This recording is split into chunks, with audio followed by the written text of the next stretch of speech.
we have a chance of gorilla hail. People use that little knob on the council to parallel park their car. They cried wolf on this one. Hi, I'm Tony Fast's daughter. I'm Tony Fast's daughter. I'm Tony Fast's daughter.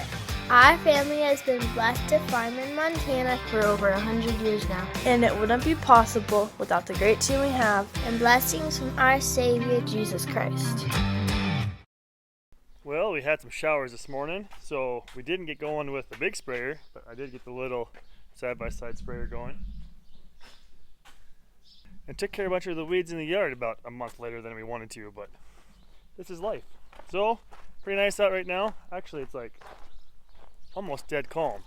And it feels like it's 85% humidity. Chance of thunderstorms tonight, so forecast is saying like 3/10, 4/10 of rain here at home, so that sounds great. But we'll go mix up some more chemical. We should be able to get at least one load out before our storm comes tonight. They're saying 7 o'clock. I think it's like 3:30 or something now, so I'll get mixing. Dad's finishing a little project in the sprayer. Cable broke for adjusting the tilt on the steering wheel, so yeah, let's mix up some chemical. So we like to use dry erase marker on the paint here. They're painted so we can write on them. It's our recipe basically. So we're using 24.75 gallons of Bromock, 88 ounces of addition, 25.7 gallons of Axial, 13.75 of copper, and insecticide. You gotta suck those all in first and then we'll dump insecticide in while we're filling. The easy one to start with is start our Axial in and our copper.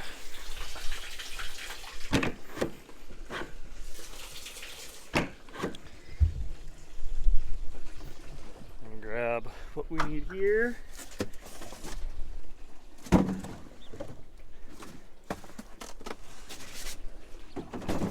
Seven and a half. Man, it's a bunch of boxes of that.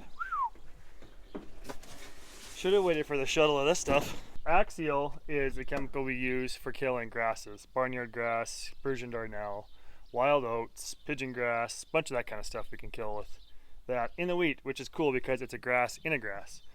So I remember back when Discover first came out, that was like the first grass in-crop chemical that we used on the farm. And it came in 2 parts. 2 jugs that were like 2 gallons and then this little like active ingredient jug. They didn't have it formulated right to begin with to mix it all into one jug. Like all this stuff is just pre-mixed. And the stuff was like $700 a box. Is that right? 40 acres. It was expensive, stupid expensive. But the alternative was to have the wild oats just choke out your wheat and all the draws, and that's their best ground anyways. So man, it was when you were dropping it in there, dumping it into the cones, making sure nothing dripped out of the cones and like shaking off the foil. Now I buy the stupid stuff in shuttles, open valves. Like, yeah, that's close enough. It's a lot cheaper than it used to be too, but still, times have changed. All these cones are the same except for this one. It has an air-powered stir, which is really great for dry AMS or any of the dry flowable stuff. None of them have jug cutters. It's an option, but I don't like the cutters because it seems like the sediment always is at the bottom of the jug and you have to use a garden hose to rinse it anyways. So you turn these upside down, rinses up the bottom of the jug, or the bottom of the jug from the inside, and they rinse out a lot faster.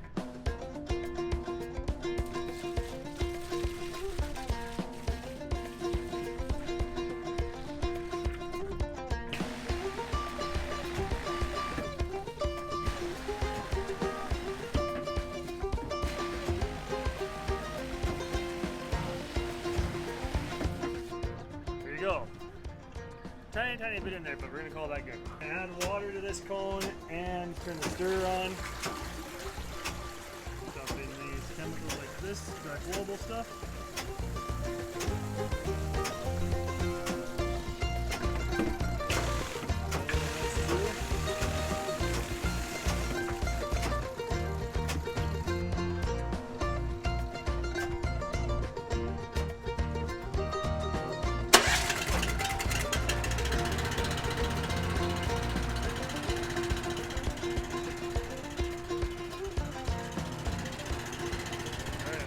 Levers here and start emptying out coals.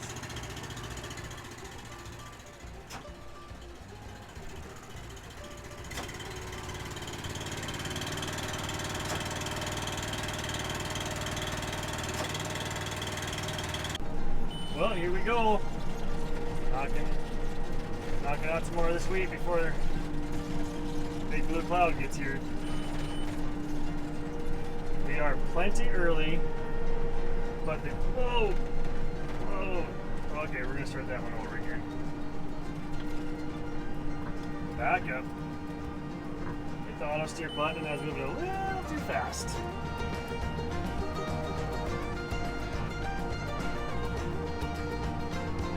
What I was saying is, we are plenty early to be spraying this crop. Not like it's off-label too early, but I like to spray when it's a little bigger, especially when we're adding copper for a little micronutrient, but it'll work. It should go down through the roots too with rain, so whatever lands in the soil still gets into the plant. But this was the corn last year. You remember we planted that with the mid-row banders on our air drill, 24-inch space, rolled it, cut it with our MacDon header with no standing crop or stubble to catch all the leaves and stalks that the wind blew over the winter. This will be really interesting to see what that does in the next couple of years. It'll be a really heavy load of organic matter there, but yeah. Part of the reason we're out here so early is the grasshoppers. Grasshoppers all over. Between the heavy winds, strong winds we've had, and the grasshoppers, the wheat just hasn't really taken off yet. So hoping to stop the hoppers, get a shower on it, and some sunshine. Actually, we have more rain forecasted too, so we'll see. Hopefully it just takes off like crazy after this next weekend. Tank is empty. I made her. Now it is 5:47. Make it till 6:47. Chemical will work.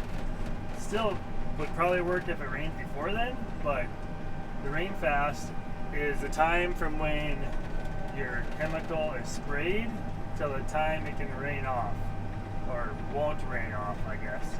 So we call that rain fast. We've got an hour from now what this chemical is rated for.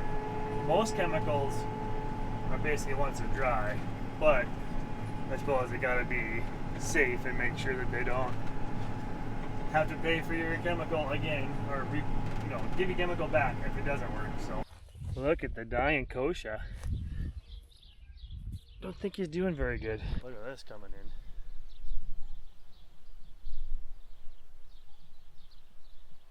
Looks like we're gonna get some rain. It's definitely got a rolling roar to it. Hope that's not hail. Looks like we're gonna kind of catch the north edge of it. Usually, more severe stuff's always at the left side when you're looking at one coming at you in this country. But you never know, it can be hail anywhere in it. Well, we're just past our hour mark, so we're safe on the chemical. There is some white spots on the radar south of here, about 10 miles, so hopefully that's through the stretch there where it's all pasture ground and no one's crops are getting beat up. Not much here yet though.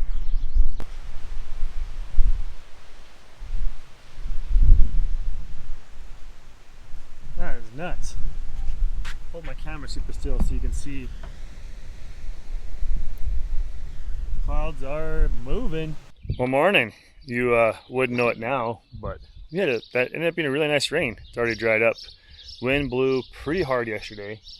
Dried the top out, but we ended up with 3 tenths here, 4 tenths maybe. East Farm, all the trees are at. That was a really good rain, a ½ inch over there. So, well, we are finally getting back to getting the air drill greased. Natalie and Aaliyah are along, so they're gonna help me out because it takes 8-9 grease tubes to grease the whole thing. There are 5 per mid-row bander, there's 3 per shank, so that's 300, and 5 times 50 is 250, so there's 550 just on the shanks and discs. And then we have all the casters, the wheels, wheel bearing, the conveyor.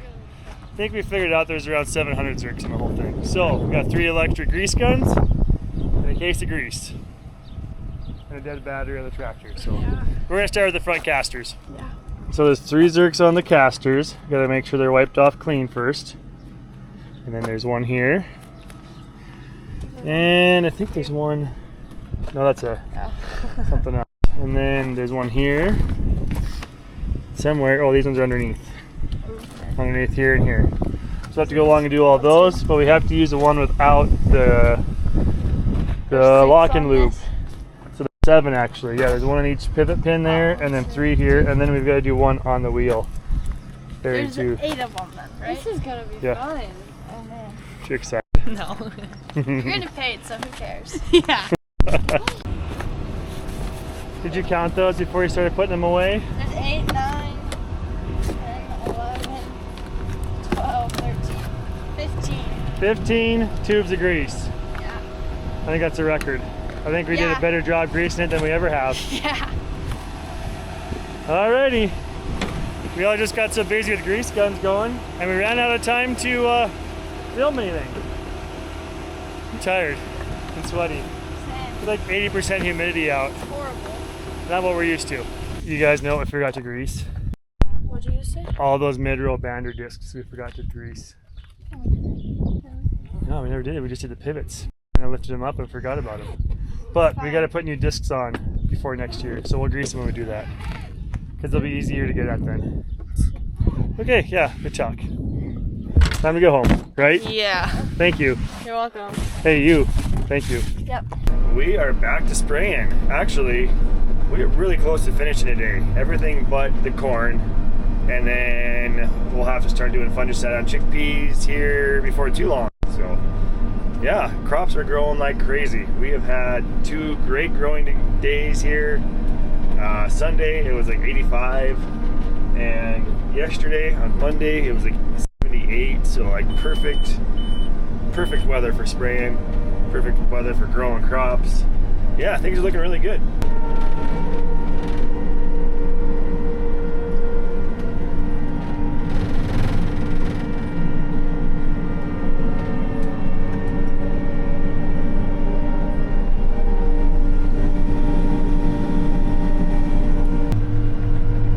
Well, we are on the canola now. Looks pretty decent. There is still a lack of consistent stand. And I think it might be our phosphorus levels a little too high in the trench. I'm gonna try cutting that back next year, and probably also going up just a little bit on seed rate. Seeding like 375,000, 350,000 seeds per acre. It's even less than that. Yeah, I think I'm planting 350,000 an acre. I think we're gonna go to 400,000 an acre, just to make sure we had a little thicker stand. 35 gallons of spray left, and that is it. Just the corn left now.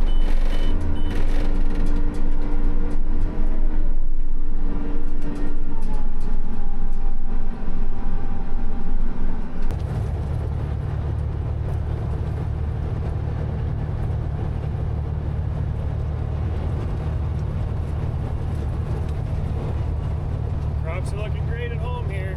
Heading over west. Go put the air drill in. I'll show you the crops along the way too.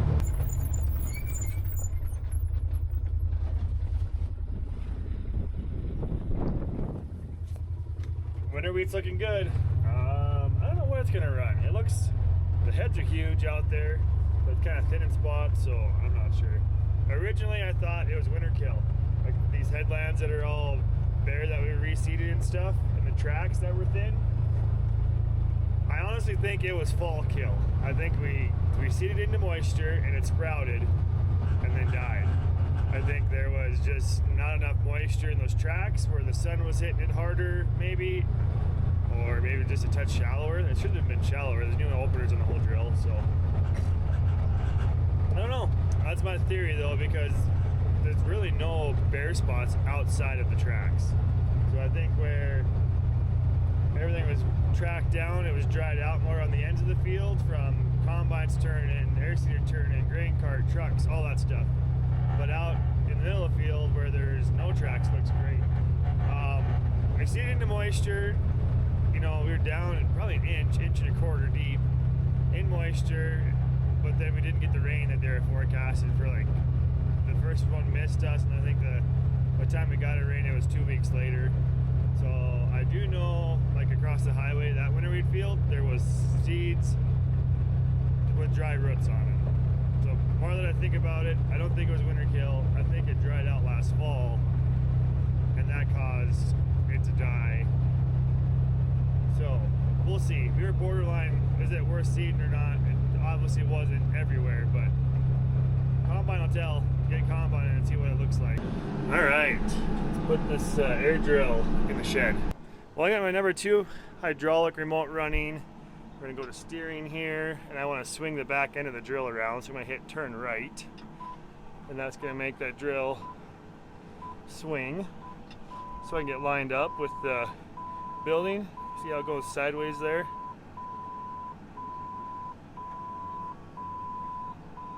Make a big U-turn into the building.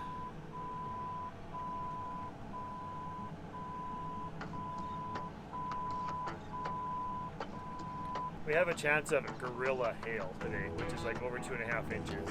And possibly tornadoes somewhere in the area, so we'll see, hopefully. Hopefully they miss us. Hopefully they're wrong. Hopefully we just get a nice rain.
Well, that's pretty good. I mean, the back of the cart's a touch wider than the front, so the cart's not square in the shed, but it's as close to the wall as we wanted to get it.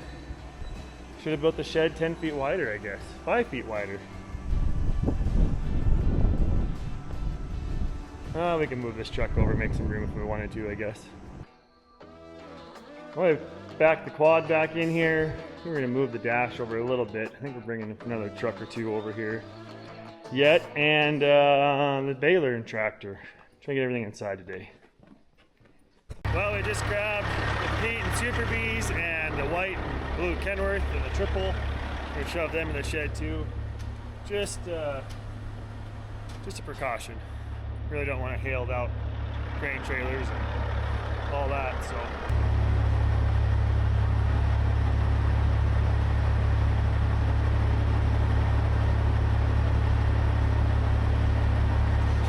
And to think, some people use that little knob on the council to parallel park their car.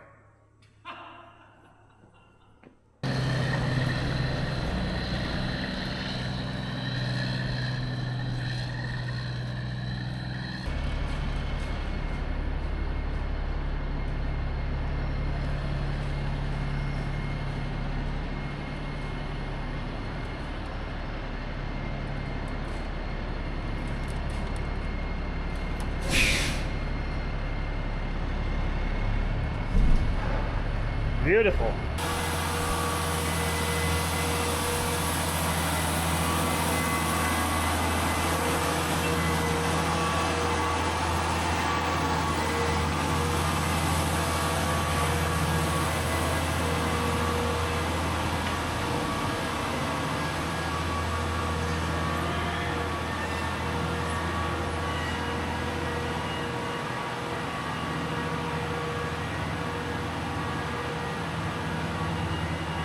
Well, today is a day after the quote-unquote gorilla hail. And as you can see, everything is still standing and it didn't even rain. So, I'm not going to say that the Weather Service cried wolf, but they cried wolf on this one.